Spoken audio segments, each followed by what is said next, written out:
Welcome to the third video and very very good day to all of you. हमने कल दो method discuss किए थे, आज हम डिस्कस करेंगे थर्ड मेथड जिसका नाम है कैश फोरकास्टिंग मेथड। ये मेथड में हम एस्टिमेट करेंगे हमें कितने कैश की जरूरत है, कितना सरप्लस आएगा वर्किंग कैपिटल में। ये बेसिकली कैश बजटिंग मेथड जो हमने प्रीवियसली डिस्कस किया हुआ है प्रीवियस क्लासेस में उसके साथ मैच कर रहे हैं, पर फिर भी I will be concentrating on this method again. उसके बाद हमने एक और मेथड है, हमारा फोर्थ मेथड है, that is operating cycle method. वो हमने ऑलरेडी डिस्कस कर लिया इस चैप्टर की बिगनिंग में। Now let me read the statement of this particular chapter and what the statement says. Let's have a look at the statement now. The statement says there is a company, manufacturing company which wants to start the production and the company has the following information. Prime cost जो है company की वो 40 rupees है, उसमें से जो material है वो सिर्फ 16 रुपीज का है, लेबर 24 रुपीज की है, वेरिएबल एक्सपेंसेस 8 रुपीज है, फिक्स एक्सपेंसेस जो है वो 30,000 रुपीज है। ये जो कंपनी है उसने बड़ी इंपॉर्टेंट चीज है जो आपको नोट करनी पड़ेगी, ये है कि जो पेमेंट है मटेरियल की, जो पेमेंट मटेरियल की है वो उस महीने नहीं हो रही है, वो नेक्स्ट मंथ में होगी मटेरियल की पेमेंट। इसका मतलब हम पहले महीने में जनवरी में क्रेडिटर्स को कोई पैसा नहीं देंगे, हम पैसा देंगे क्रेडिटर्स को फरवरी में, और जो फरवरी वाला पैसा है हम वो मार्च में देंगे and so on.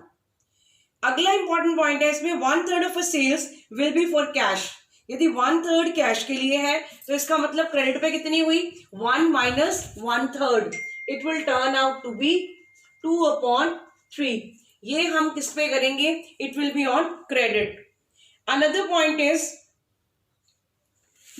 Expenses are payable in the month in which they are incurred. So जो खर्चे हैं वो हमने उसी महीने में पे करने हैं, चाहे वो फिक्स्ड है चाहे वो वेरिएबल है।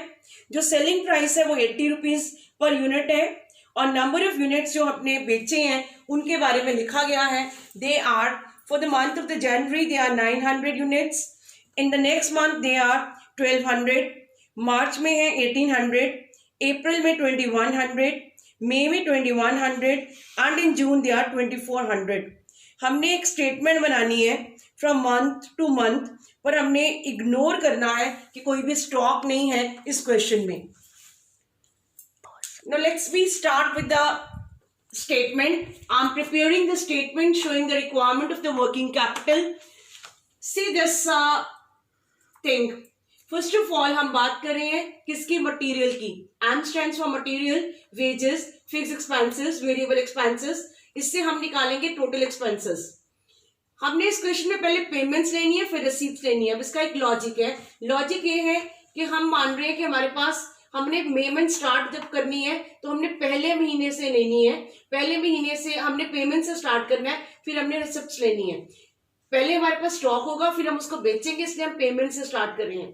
कैश से लेनी है, डेटर्स लेनी है, हमारी टोटल रिसिप्ट्स आ गई, हमने दोनों को माइनस कर लेना, विल हैव अ सरप्लस और डेफिसिट एज द केस में बी। मैं पहले बात कर रही हूँ किसकी, मटेरियल की। आप यहाँ स्टेटमेंट देखिए, मटेरियल कितना है, मटेरियल की हमने कहा था मटेरियल को अगले महीने पे करना है।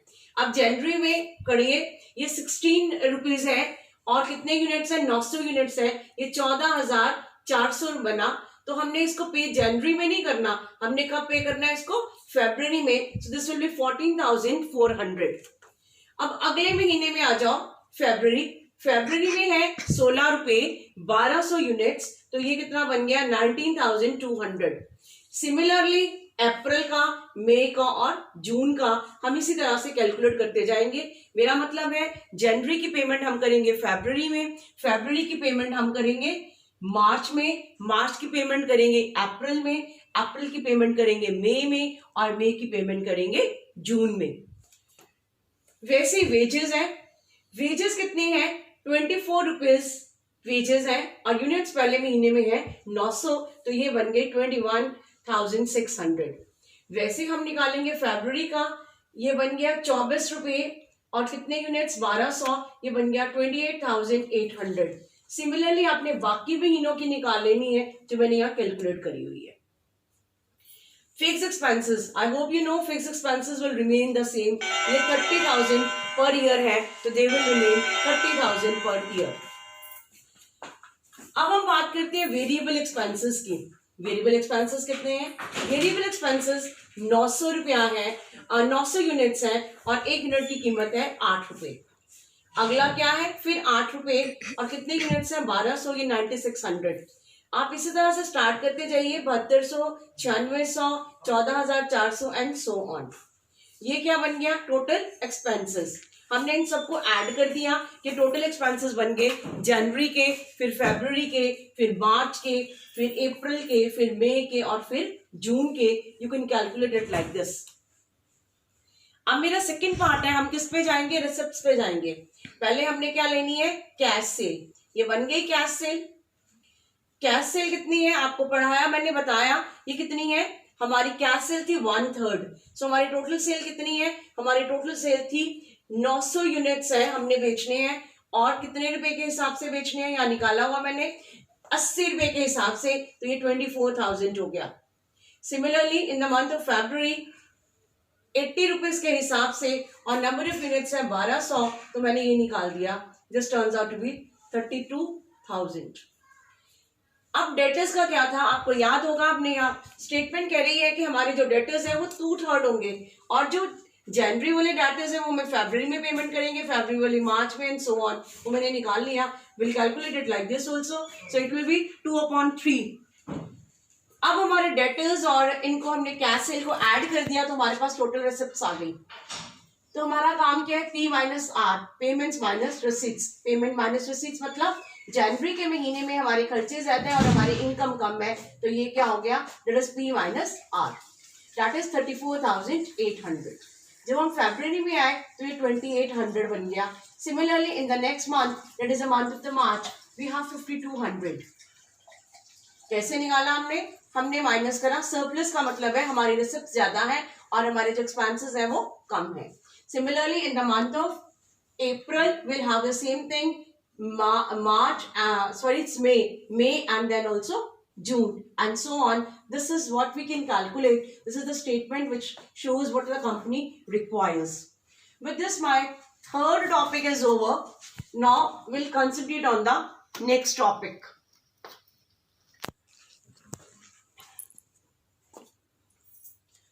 दो तरह की कंपनीज होती हैं, मेरे ख्याल आप सबको पता होगा। Number 1 is the trading company and another 1 is the manufacturing company. सबसे पहले मैं बात करती हूँ ट्रेडिंग कंपनी की। ट्रेडिंग कंपनी बेसिकली वो कंपनी है जो क्या करती है? रेडीमेड सामान लेती है और आगे बेच देती है। होलसेलर से लेके सामान रिटेलर को बेच दिया। 12 यूनिट खरीदे तो आपने कितने बेच दिए? एक एक करके बेच दिए। वो कौन सी कंपनी है? ट्रेडिंग कंपनी है। उसने प्रोडक्ट की फॉर्म को चेंज नहीं करना। इसका मतलब क्या हुआ कि पेन को पेन की तरह ही बेच देना है। यदि किसी ने अलग अलग पार्ट से बेचा, मैं फैब्रिक का एग्जांपल दे सकती हूँ उसे एक्सप्लेन करने के लिए। आपने क्या खरीदा?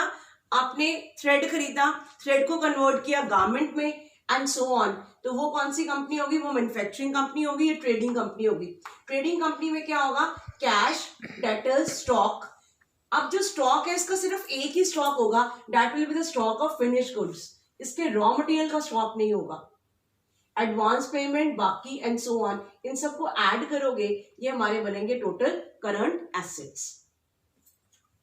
अब सिमिलरली हमने कैलकुलेट करना है जो भी हमें दिया हो। तुम्हें पता होगा कि वीक्स कितने हैं साल में? 52। ये याद रखना है, वीक्स 52 है, महीने 12 है, दिन 360 या 365 depending upon the type of the question you have. Similarly, the creditors, ये current liabilities है। lag in payment of expenses, it can be any other expenses जो हमें दिया हो पर वो short term हो। ये हमारा हो गया total current liabilities। ये working capital आ गई। इसमें हमने ऐड करनी है provision for contingencies। contingencies का मतलब क्या है कि आने वाले समय में हो सकता है कोई ऐसा खर्चा निकल आए जो हमने ऊपर नहीं लिखा। क्योंकि मैंने तुम्हें बार बार पहले भी बताया था, ये हमारा क्या है? एस्टिमेट है। एस्टिमेट का क्या मतलब हुआ? हमने ये देखना है कि हमारा कितना पैसा हमारे पास होना चाहिए, एक्चुअल नहीं है। और ये जो सब फिगर्स है हम किस पे लेते हैं? नॉर्मली कॉस्ट पे लेते हैं, इसलिए हम प्रॉफिट को इग्नोर करते हैं इन चीजों में। Profit is always ignored. We never consider profit while calculating the working capital of any company. क्यों? क्योंकि हम ये मानते हैं कि हो सकता है हम अपने प्रॉफिट को यूज करें या ना यूज करें, किस पर्पसेस के लिए, वर्किंग कैपिटल पर्पसेस के लिए, इसीलिए हम इस क्वेश्चंस में हमेशा प्रॉफिट को इग्नोर करते हैं। अब इसे अंडरस्टैंड करने के लिए आई हैव अ स्टेटमेंट। पहले हम स्टेटमेंट को पढ़ते हैं, समझते हैं, then will start with the practical how to solve it. एक कंपनी है, उसकी जो प्रोजेक्टेड एनुअल सेल है that is 1 lakh unit, 1 lakh unit एक कंपनी के पास है। उसकी जो सेलिंग प्राइस है वो 8 रुपए पर यूनिट है। कंपनी की सेलिंग प्राइस 8 रुपए पर यूनिट है। उसकी जो percentage of net profit on sale है वो 25% है। जो क्रेडिट पीरियड कंपनी अलाउ करती है कस्टमर्स को वो 8 हफ्ते है। जो सप्लायर्स से अलाउड है उसे वो 4 वीक्स है। Average stock holding in the term of sale requirement 12 हफ्ते है। 10% कंटेंजेंसीज के लिए है।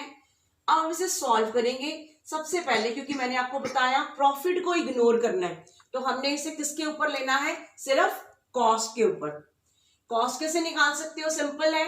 पहले हमें सेल दी हुई है 8 into 1 lakh 8 lakh, profit 25% of 8 lakh, this turns out to be 6 lakh. बाकी जो तुसी इतना नहीं कर सकते, you can also solve it by using the unitary method. कैसे? Sale 100, profit 25, cost price 75। Unitary method लगाओ। यदि 100 सेल है तो हमारी कॉस्ट प्राइस 75, 1 है तो 75 अपॉन 100, और यदि ये 8 लाख है तो ये कितनी हो गई? 6 लाख। जैसे मर्जी निकाल लो, the answer will be the same and your cost price will be only how much? 6 lakh. Your selling price will be 8 lakh and so on. Are you clear with it? अब हम इसकी स्टेटमेंट बनाते हैं। ये रफ परफॉर्मे के हिसाब से हमने स्टेटमेंट बनानी है। ये हमारा पार्ट जो है वो कैलकुलेशंस के लिए है और ये पार्ट जो है वो अमाउंट के लिए है जो फाइनल लिखेंगे।